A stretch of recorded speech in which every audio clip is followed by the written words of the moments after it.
Welcome everyone. My name is Jeannie Jones. I'm head of community here at Imperity and one of the founding members of the Customer Data Professionals Alliance. Today we're going to be hearing from Sebastian DiGrande and Chris Chapo on a conversation about starting your customer-centric transformation. Sebastian is qualified to have this conversation because he's had many years of experience leading large e-commerce and digital business operations as well as a consultant. Many of you on the call have actually worked with both Sebastian and Chris, and we welcome you to the conversation as well. Chris is also an experienced analytics and thought leader. He works with me here at Imperity now, but previously he's held roles at Gap and Apple, JCPenney, and Enjoy. And it's my pleasure to turn the conversation over to these two gentlemen, and hope you enjoy the conversation. I'll be monitoring the chat throughout. Welcome. Well, good morning, Sebastian. How are things in lovely California? It's nice, a little cold, but well, for us, but good. So it's what, 72 degrees? No, not quite. Anyways, welcome. Really excited to spend the next 15, 20 minutes chatting with you today. And really, I think as we kind of get started, I think one of the things that, we've talked a lot about, and I know many folks have, is this concept of customer centricity and wanting to transform companies to be, instead of just relying on the old ways of working, like let's think about things from a product lens or a channel lens only, thinking about it from the point of view of a customer. And I think one of the challenges that at least I've observed, I've personally run into, I'd love to your perspective as well, is like figuring out, you may have a grand vision of what you may want to do in this journey, but where do you start, and how do you pick the first one or two things, because that actually helps get some momentum. So one of the things that I wrote a little blog post about, and we're going to tackle these kind of one by one, is, one approach to figuring out where to start is people think about this, impact versus ease sort of matrix. What's easy to do, what has the highest impact, use that to figure out a few. And that's one approach, which is really successful.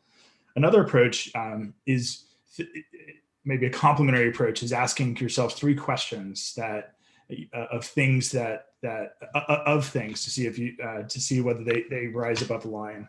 One is, where can I most quickly drive value? So speed, if you will. So where can I quickly drive value?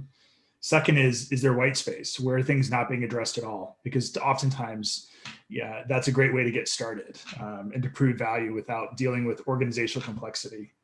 And the third is, where do I have a willing partner? Someone who really would love to say, hey, I believe in this and I'm going to go along the journey with you. So those are a couple of things I think that we'll spend a few minutes chatting about. And for those who are joining us as well, we'd love to get your thoughts and questions as we go along. Just pop them in the chat. But maybe we'll start with the first question. Our first topic is, where are we most likely to find areas that drive value quickly? And I'd love, Sebastian, maybe if you have any anecdotes of things that are advice that you've learned over the years, and I'll chime in as well as we go too. Yeah, we can. And Chris, obviously, a lot of this comes from our work together, so yeah, we'll probably riff off of each other a little bit. Yeah, let me just start by saying, look, you mentioned you might have a grand vision. I think we all love the idea of having a grand vision around customer centricity and having the end game in mind, and you should. But as they say, every journey starts with the first step, and depending on the environment you're in, the organization you're in, how it was born, what its culture is, you need to adapt that journey to the environment you're in. And so I always think about two major factors, and it relates to your three questions, which is, how do you build trust and credibility? Because the people side of this matters as much or more than any of it.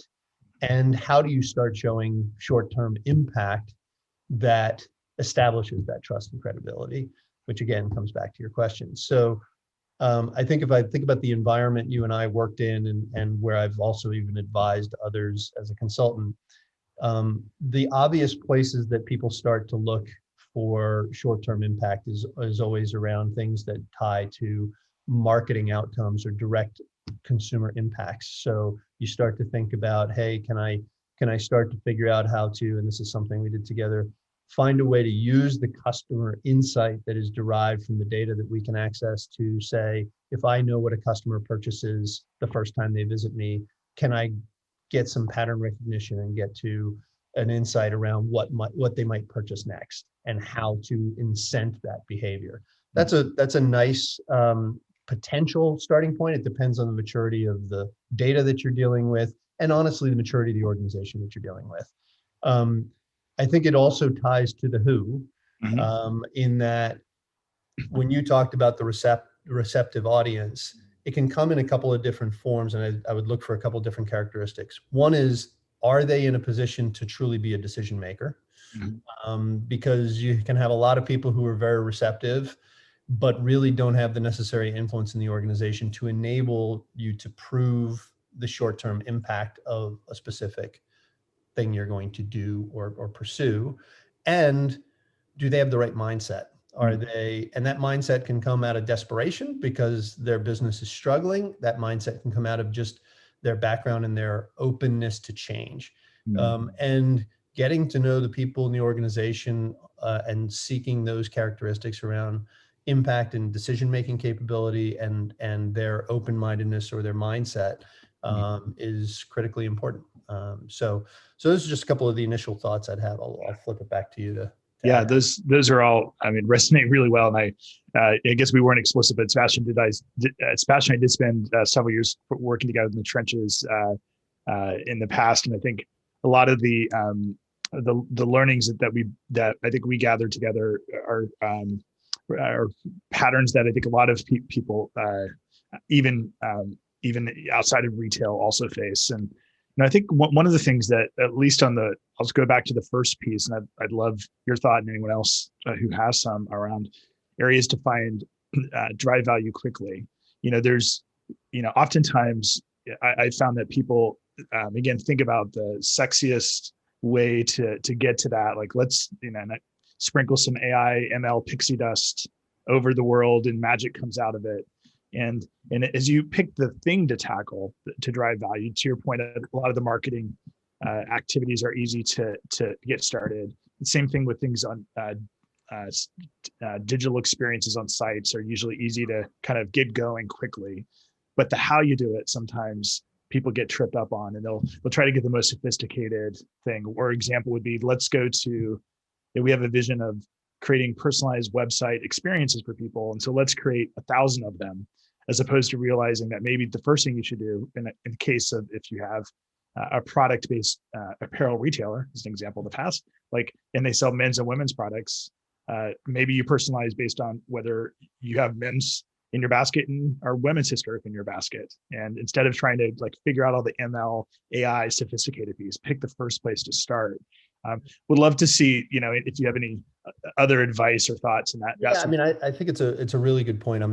I sit on a board as well, and there's a lot of discussion, and it's a company that, if you look it up, it's Big Lots, right? And they've got no digital background, very little customer orientation historically, other than the traditional, hey, I've got, this sort of, I always call it the Muse of my target customer. And yet they've moved quickly up the curve on launching digital and omni experiences, buy online, pick up in store, et cetera. And there's a lot of ambition to go do these really sexy, exciting things around leveraging AI and machine learning to inform the merchants, to inform marketing and promotions and all of that. And yet there's so much basic blocking and tackling opportunity that's so high value and maybe not so sexy, but very valuable. And I think that's where you got to look, is you got to say, what can you wrap your arms around as an area of opportunity?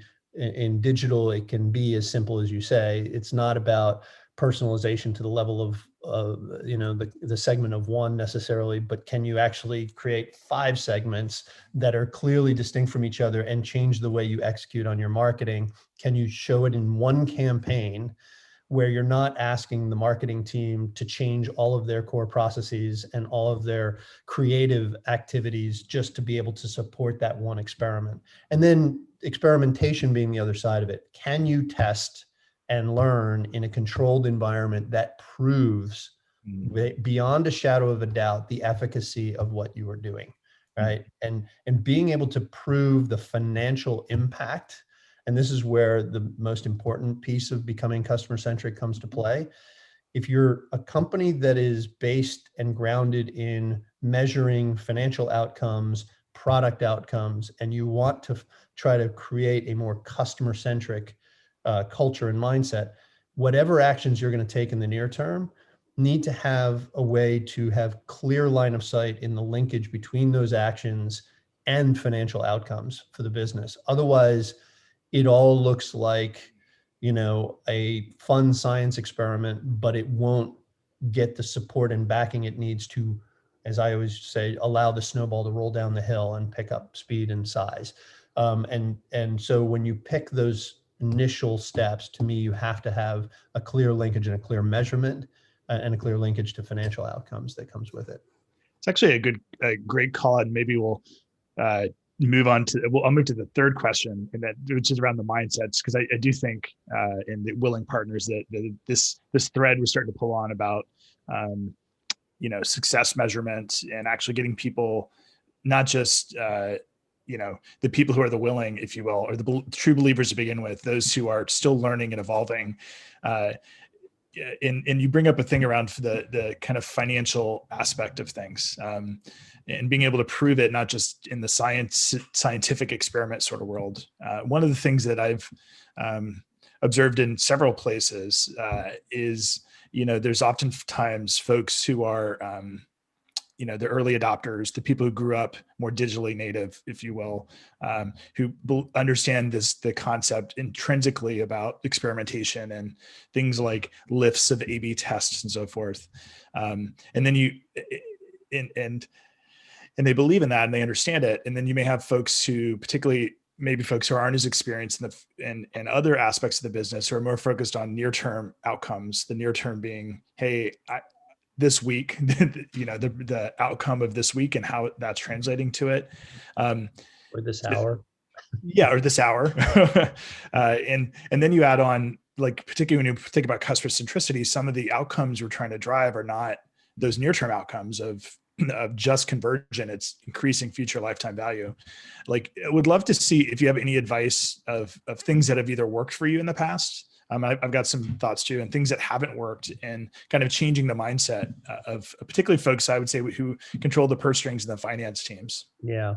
I mean, I think it's good that you mentioned something like lifetime value, right? Because lifetime value, I think, for those who really understand the meaning and the definition of lifetime value, they understand the impact it can have ultimately on the financial outcomes for a business. But those outcomes, by definition, even embedded in the name lifetime value, are longer term impacts. And so rather than fight the fight to try to get to those kind of metrics as being guiding metrics, you might want to build those capabilities to be able to measure those things. But in the short term, you need to do things like link new customer acquisition or customer retention metrics to financial outcomes and show the correlations over time and the causation over time, over the near term, that can enable that sort of building of confidence and understanding and buy-in and the change in mindset. And I think one of the things that we tried to do in the past is to start to introduce some of those metrics into the organization, and even ultimately start to allow those metrics to start to influence financial rewards in the organization, right? And so once you can prove that improving your existing customer retention actually has an impact on your profitability or your top line growth, and you can show that correlation, then you can start to enable those things to be taken in as metrics that drive performance evaluation in the organization as well. And suddenly you've now started this process of changing mindsets. And I think that's where you get the most senior people and the most influential people bought in. Right. Not just the people who are making day-to-day decisions at an execution level. Right. That's such a great call, I think, and something that I think I've seen over and over again that's been successful with folks is to think about these. What are some of the leading indicators, and focusing on just like one or two to get started, because it can be complex. Just as those who've built very detailed financial, like traditional financial models about profit and loss and all the things that go into it. It takes years to build that kind of expertise knowledge. It's same on the if you use customer-based kind of accounting. And so start small, things like acquisition and retention rates, just even total number of customers, I think is also another one.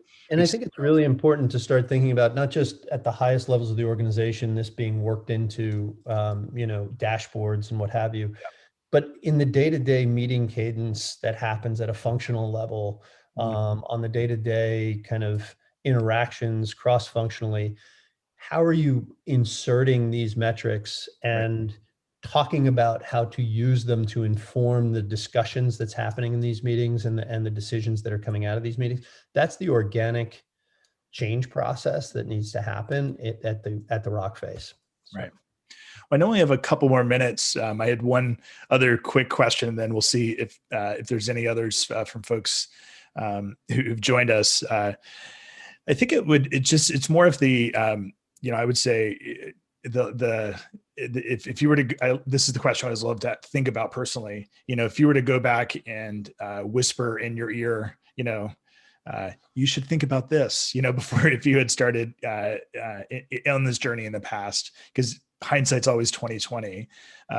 Would love to, if you could share with the group here, if there's one, maybe two things advice you would give yourself if you were starting this journey again at a new company. I'll speak to one positive reminder that was positively reinforcing and one negative maybe. And they kind of relate to each other. But the first would be figure out how to create armies of the willing, so to speak, right? And understand, I always use this term, you may remember it, there's the jealous neighbor effect. That if you can convince a small pocket of folks in an organization, particularly if it's a large, complex organization, to try, to experiment, to test, and then prove the efficacy and show buy-in from those folks and show your what you're trying to achieve through their success, then that creates, a momentum, and other parts of the organization get curious. And I think we did that pretty successfully, and it really paid off, and it allowed us to accelerate a lot of the things we were doing.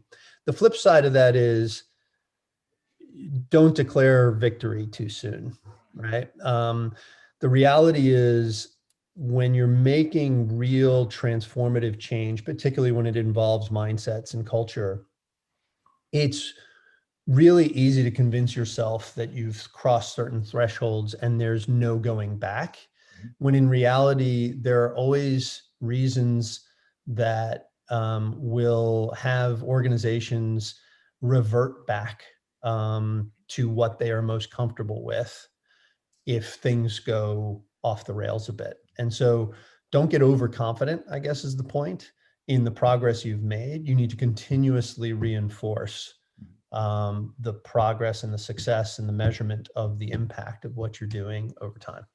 That's awesome. And so well put. You stole two of my ideas. So I'd have to think of a third one, a last one. I think I guess one bit of advice that in addition to what that you mentioned, Sebastian, that I probably would love to whisper in my ear if I went back is I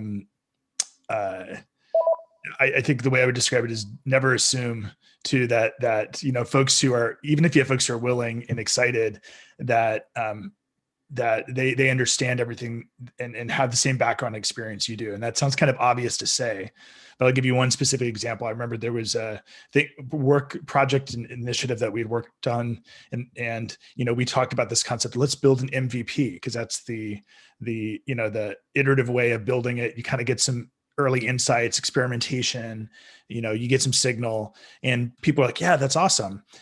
It wasn't until 6 months after we started it where I realized that when we said MVP, that team thought most viable product, not minimum viable product. And it was a good learning point for me that even if you have the willing and excited, we're as much as teachers along the journey as we are trying to build the value. So just, I think that would be my bit of advice from just to go back to myself is never lose that kind of teacher hat. And and I learned a ton, and everyone will learn a ton as well, but just never lose that as well as we go along.